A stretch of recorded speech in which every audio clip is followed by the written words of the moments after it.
Suguri se enfrenta con Maru con el objetivo de lograr que los Simuriano abandonen la Tierra. Hola gente, bienvenido a un nuevo capítulo de Jujutsu Kaisen Módulo. Hoy veremos el capítulo 14, donde todos los preparativos nos llevan a una batalla crucial, una pelea que definirá si los Simurianos se quedan o finalmente se retiran del planeta.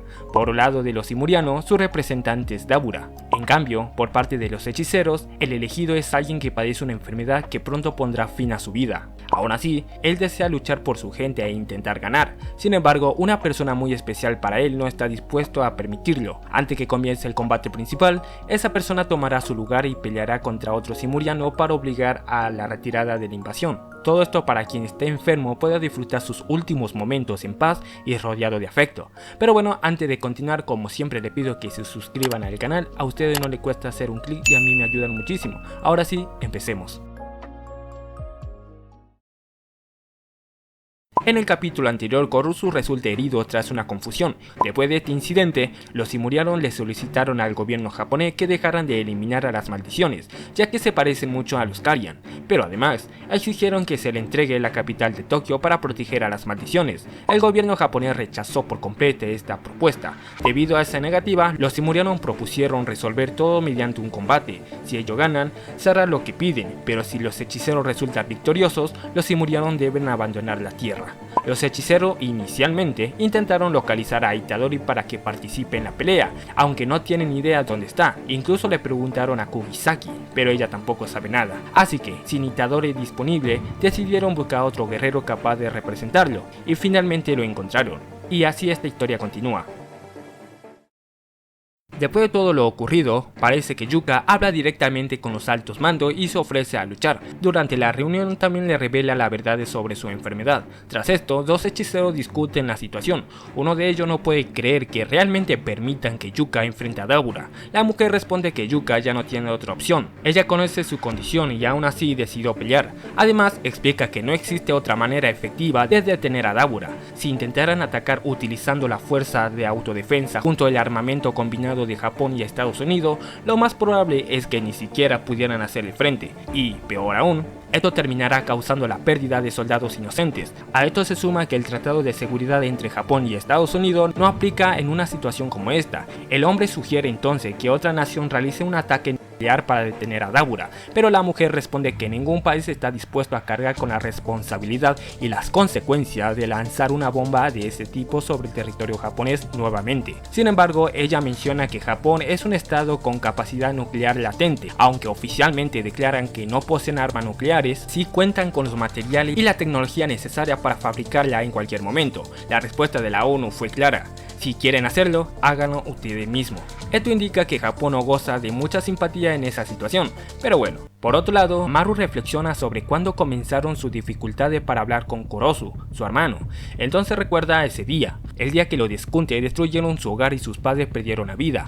Aquel día, los hermanos encontraron la piedra que su padre había protegido hasta el final, convencido que se trataba del mineral Mur. El Mur es un recurso sumamente especial, capaz de transformar la energía maldita en cualquier tipo de poder. En Simuria es tan valioso que todos los conflictos entre los Deskunte y los Rummel comenzaron con ese mismo material. Sin embargo, Maru se da cuenta de algo crucial: la piedra que su padre defendió con tanta determinación no era Mur, sino una roca común y corriente. Lleno de frustración, Maru la arrojó contra el suelo y la rompió. Al ver eso, su hermano no entendía por qué su hermano actuaba así. Maru, visiblemente alterado, le dijo que su padre había sido un tonto por dar la vida por algo tan insignificante que había perdido de vista su rol como guerrero. Incluso le pidió a Korosu que se olvidara de él, pero todo era una actuación. Maru no quería que Korosu supiera que la piedra no tenía ningún valor, es por eso que le mintió. O tal vez, en el fondo, parte de esas palabras reflejaban sentimiento que llevaba tiempo guardándolo.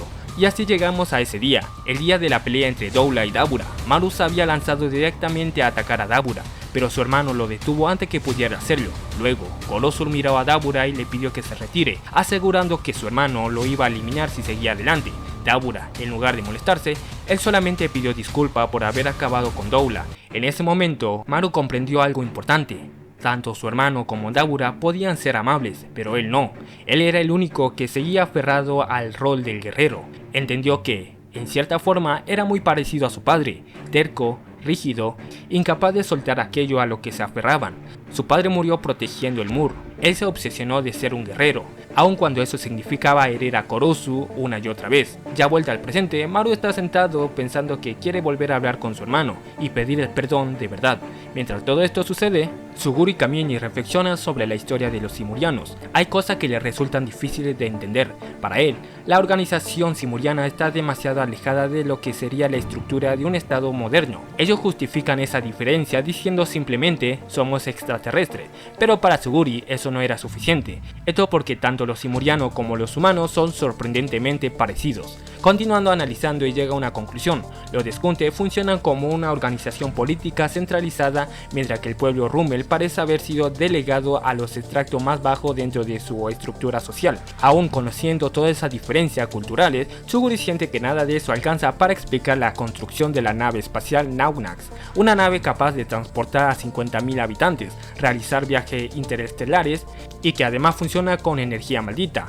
La sola idea lo deja sorprendido. Entonces surge la pregunta, ¿realmente la tribu Rummel fue capaz de construir una nave de ese nivel? Suguri piensa que, incluso si eso fuera cierto, no debería haber tenido el tiempo necesario para lograr algo tan avanzado. Según la historia simuriana, los Rummel llevan generaciones completamente dedicados únicamente a la construcción del canal.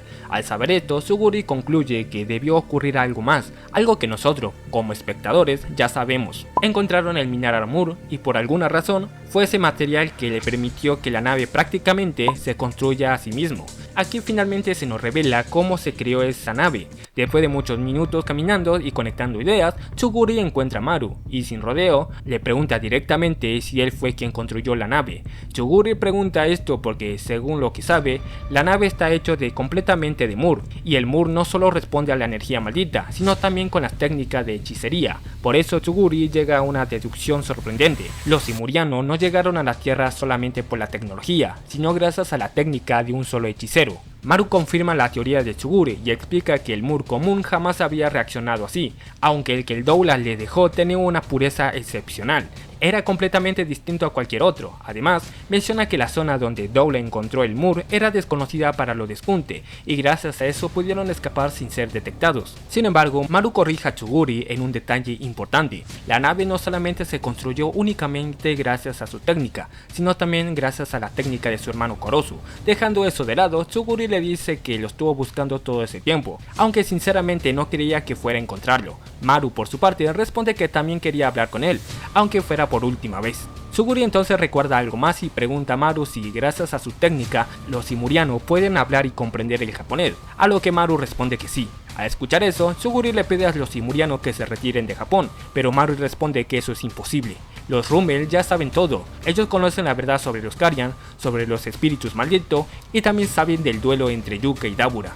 Y según Maru, Yuka no podrá ganar. De hecho, incluso si Yuka no participa en la pelea, el resultado final sería exactamente el mismo. Pero Suguri, el resultado del combate ya no le importa. Después de todo, su hermana está enferma y su condición avanza mucho más rápido de lo que los médicos habían previsto. Él se siente un tonto por no haberse dado cuenta antes.